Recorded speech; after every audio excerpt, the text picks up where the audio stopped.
Actually हम department जो है हमारा लीगल मेट्रोलॉजी डिपार्टमेंट, रिपोर्ट्स आते रहते थे, कंज्यूमर्स हमें बोलते रहते थे कि ऐसे ऐसे कुछ पेट्रोल पंप्स है,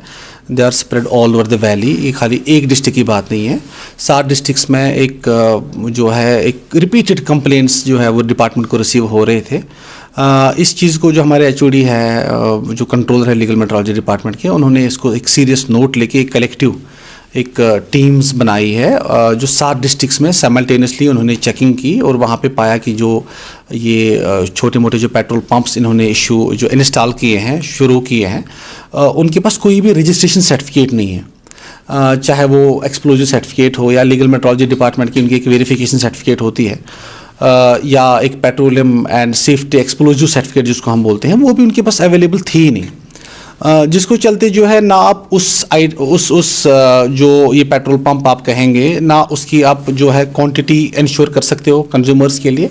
ना क्वालिटी पे आप उस पर भरोसा कर सकते हो।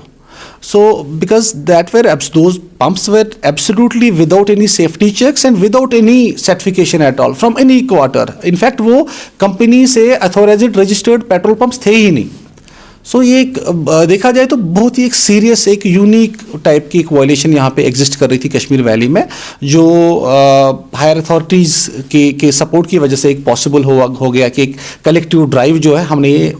कंप्लीट जो है इसकी इंस्पेक्शन करके सीजर जो है हमने एब्सोल्युटली परफेक्टली एग्जीक्यूट किया इस ऑर्डर को, जो हमारे हायर अथॉरिटीज़ ने हम तक पहुंचाए थे वो ऑर्डर्स। आज दूसरा दिन था, क्या दूसरे दिन में भी एक्चुअली हमारा जो नंबर था, जो हमारी प्रिलिमिनरी इन्वेस्टिगेशन वगैरह जो होती है हमें, तो 30 के अराउंड हमारी फिगर आती थी, जो हमने पहले ही कमिट किया था कि एक ही दिन में पूरा जो है हमने एक इनको स्ट्राइक करना है, इनको पूरा सीज करना है। तो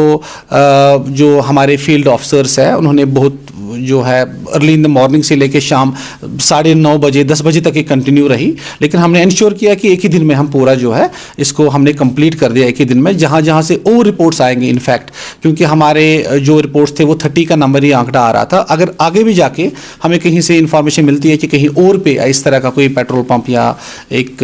जो है एक पॉइंट किसी ने इंस्टॉल किया, तो उसके अगेंस्ट ऐसी कार्रवाई ज़रूर होगी which is against the act, legal metrology act. Sir ये जानना चाहेंगे, जो लीगल मेट्रोलॉजी एक्ट 2009 है, क्या ये उसी की खिलाफ वर्जी कर रहे थे या ये तेल में कुछ मिलावट वगैरह भी कर रहे थे? हमारा जो बेसिक मैंडेट है, हमारा जो एक्ट है वो है legal metrology act 2009। Legal metrology act 2009 में एक स्पेशल लेजिस्लेशन है जिसमें बेसिकली इस एक्ट को अगर हम बोले, आपने एक टाइम पे देखा होगा कि वेट्स एंड मेजर्स एक डिपार्टमेंट को बोला जाता था। जो इसका जो बेसिक ऑब्जेक्टिव है वो है कि हमें जो कस्टमर को हम फ्यूल देते हैं, फ्यूल ही नहीं, कोई भी चीज़, कोई भी आइटम, जो कोई भी आप क्वांटिटी किसी कंज्यूमर को देते हो, वो क्वांटिटी इस कंज्यूमर को बराबर मिलती है कि नहीं मिलती है। अगर वो 5 लीटर 500 रुपये में पेट्रोल डालता है, डीजल डालता है, या आप जो है चावल या कोई और घर के लिए कोई सामान लाते हो, क्या वो बराबर आपको एग्जैक्ट उस क्वांटिटी में मिलता है जिस क्वांटिटी के लिए आपने पैसा दिया कि नहीं मिलता है? उसकी गारंटी जो है उसको एश्योर करने का जो जिम्मेदारी है वो है लीगल मेट्रोलॉजी डिपार्टमेंट की जिम्मेदारी है। वो ये सब कुछ इस लीगल मेट्रोलॉजी एक्ट 2009 में लिखा है कि आपको एक्यूरेसी भी इंश्योर करनी है कि जिस वेट्स एंड मेजर से जिस सामान से वो तोलते हैं उसकी भी सर्टिफिकेट होती है, और वो सर्टिफिकेट हर साल उनको हम इशू करते हैं। इनफैक्ट जो ये पेट्रोल पंप्स है, जो ये मशीन्स उनकी लगी होती है, उनको भी हम सर्टिफिकेट इशू करते हैं year two year annual basis पे, और वही सर्टिफिकेट, वही हमारी चेकिंग जो होती है, टेस्टिंग होती है, एनालिसिस होता है, कैलिब्रेशन होती है टाइम टू टाइम, तभी ये इंश्योर होता है कि ये बराबर एक कंज्यूमर को डिलीवर करता है वो फ्यूल या कोई आइटम जो इसने कॉन्ट्रैक्ट किया है, जो उसने पेमेंट की है। टोटल अभी तक कितने पेट्रोल पंप सील हुए? अभी हमारे जो फील्ड ऑफिसर्स हैं उन्होंने जो रिपोर्टिंग दी है, तो 30 जो हमारे ये पेट्रोल पंप्स है, अनलॉफुल पेट्रोल पंप्स में इनफैक्ट बोलूँगा, क्योंकि बहुत सारे पेट्रोल पंप्स जो है वो रेगुलर है, अथॉराइज्ड पेट्रोल पंप्स है, उनकी कोई प्रॉब्लम नहीं है, लेकिन ये अनलॉफुल जो यूनिट्स है, अभी 30 की रिपोर्टिंग आ रही है हमारे पास, जो हमने ऑलरेडी जो है प्रेस रिलीज इशू कर दी है।